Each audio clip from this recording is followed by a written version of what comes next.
एक दफा का जिक्र है।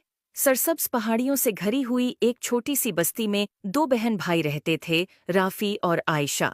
राफी, बड़ा भाई, अपनी चालाकी के लिए मशहूर था, मगर वो अक्सर अपनी चालाकी को शरारतों के लिए इस्तेमाल करता था। आयशा, इसकी छोटी बहन, नेक दिल थी, मगर राफी के शरारती कामों में बह आसानी से शामिल हो जाती थी।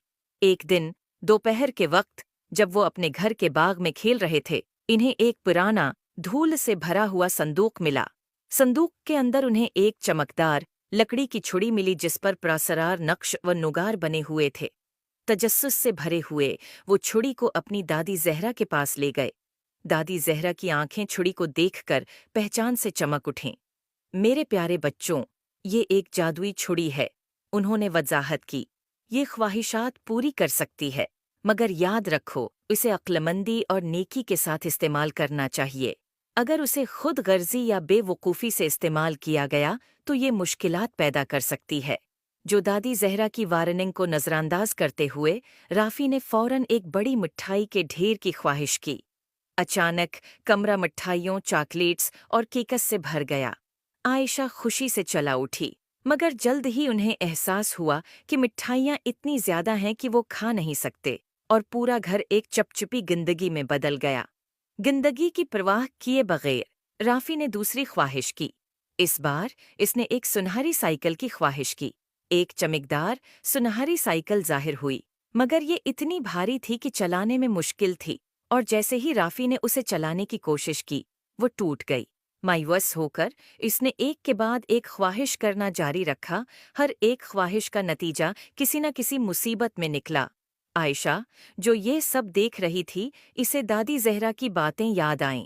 इसने नरमी से राफी से छुड़ी ले ली और कहा, चलो इसे अक्लमंदी से इस्तेमाल करने की कोशिश करें। राफी, शायद हमें ऐसी चीज की ख्वाहिश करनी चाहिए जो दूसरों की मदद करे। राफी ने हचकचाते हुए इत्तेफाक किया।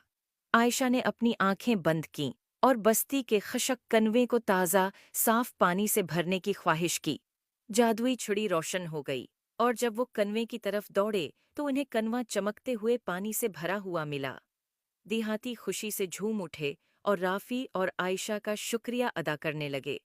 उन्होंने जो खुशी बस्ती को पहुंचाई, उसको देखकर राफी ने जादुई छुड़ी की हकीकी ताकत को समझा। इसने अपनी पछली बेवकूफ़ियों के लिए आयशा और दादी जहरा से माजरत की। इस दिन के बाद राफी और आयशा ने जादुई छुड़ी को सिर्फ नेक कामों के लिए इस्तेमाल किया, जिससे उनकी बस्ती खुशहाल हो गई। किसी नन्मा अखलाक, इस कहानी से सीखने को मिलता है कि ताकत और वसाइल को अक्लमंदी और नेकी के साथ इस्तेमाल करना चाहिए। खुद गर्जी या बेवकूफ़ाना अमल मुसीबत ला सकते हैं, मगर जब उन्हें दूसरों की मदद के लिए इस्तेमाल किया जाए तो वो खुशी और खुशहाली ला सकते हैं। उम्मीद है आपको स्टोरी पसंद आई होगी। Thanks for watching. Please like and subscribe my YouTube channel.